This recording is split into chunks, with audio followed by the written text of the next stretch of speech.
Sir इस journey को, jail वाली जर्नी को मैं शुरुआत से शुरू करता हूँ, क्योंकि ये बोलना बड़ा सिंपल होता है सर कि ठीक है जाके हम इस तरह से करेंगे।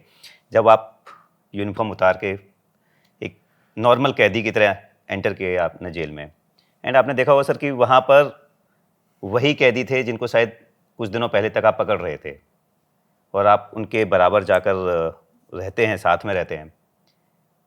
तो जो नॉर्मल कैदी है सर, उनका व्यवहार किस तरह से रहता है? नहीं, एक तो हम लोग, जैसे मैं उदयपुर में एसपी था, तो जिन लोगों को हमने पकड़ा था उदयपुर जेल में ही थे, बट सर। हम लोग अरेस्ट हुए अहमदाबाद में और अहमदाबाद जेल में थे। तो ये प्रॉब्लम नहीं था कि जिन लोगों को हमने पकड़ा था वो उसी जेल में थे।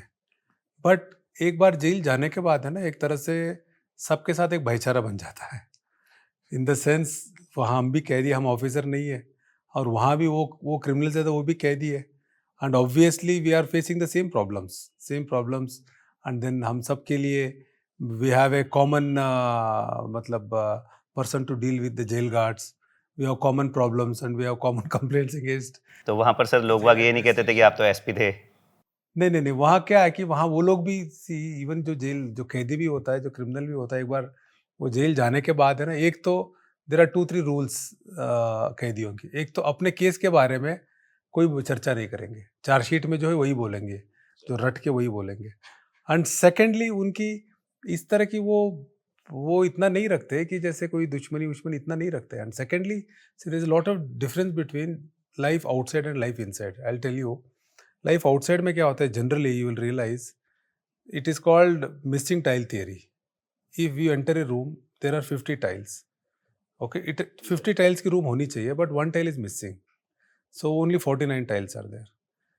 तो हमारा अटेंशन वहीं जाता है कि वो जो मिसिंग टाइल के ऊपर ही जाता है। 49 टाइल्स है, उससे ज्यादा we will, that is more apparent, sir. है ना।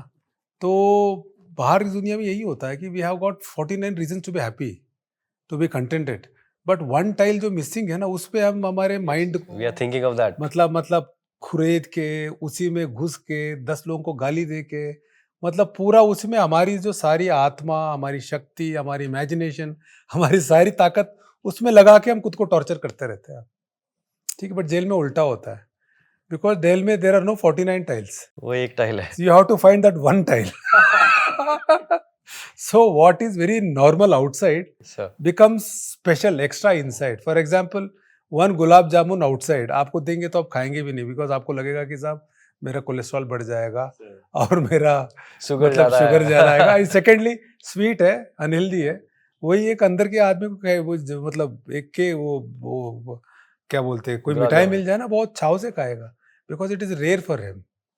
ठीक है, आप फॉर एग्जाम्पल आप you are sitting with your colleague, colonel साहब के साथ बैठे हो, you are having a cup of chai, cinema देख रहे हो, आईपीएल देख रहे हो, it is so normal for you, but for a man in jail sitting with a friend and watching IPL is an extraordinary thing. So there you appreciate everything becomes 10 times more precious, 10 times more beautiful and 10 times more pricey. Life के लिए इज्जत बढ़ जाती है sir. इज्जत बढ़ जाती है। या आपकी एक कहीं लाइन सुनी थी सर कि जिंदगी की भूख बढ़ जाती है। हाँ सही है, जब आपको कुछ मिलता नहीं है ना, उसकी तो भूख तो बढ़ेगी ना। सर। अब जैसे 7 साल हम जेल में थे, हमें तो ये सारे मोमेंट्स मिले नहीं थे, फैमिली के साथ टाइम स्पेंड करना। इवन जैसे एक्सरसाइज करने के लिए भी हमें, जैसे हमारा एक छोटा सा एक 100 एक यार्ड था जिसमें 100 मीटर्स का एक रेक्टेंगल था, उसी में हम चलते थे। तो हमें एक सड़क मिल जाए ना, दौड़ सकते थे, उसी में हमें इतना अच्छा लगता था। एंड देन अब 7 साल काम भी नहीं किया था, अब काम मिल जाए तो उसका काम का भूख बढ़ गया। तो इस तरह से यू स्टार्ट अप्रिशिएटिंग एवरीथिंग मोर। जैसे मैंने बोला ना, वहां तो अंदर तो एक ही टाइल रहता है, 49 टाइल्स तो मिसिंग है। So whatever small thing you get, you try to hang on to it. Sir. मतलब इफ जैसे खाना कब अच्छा लगता है, भूख हो, ऐसी जिंदगी भी तब अच्छा लगता है जिंदगी की भूख हो। भूख फॉर एवरीथिंग, भूख फॉर फिटनेस, भूख फॉर फैमिली, भूख फॉर फ्रेंड्स, भूख for exploring nature, book for spirituality, book for philosophical pursuits, intellectual pursuits, तभी ज़्यादा अच्छा लगेगा ना।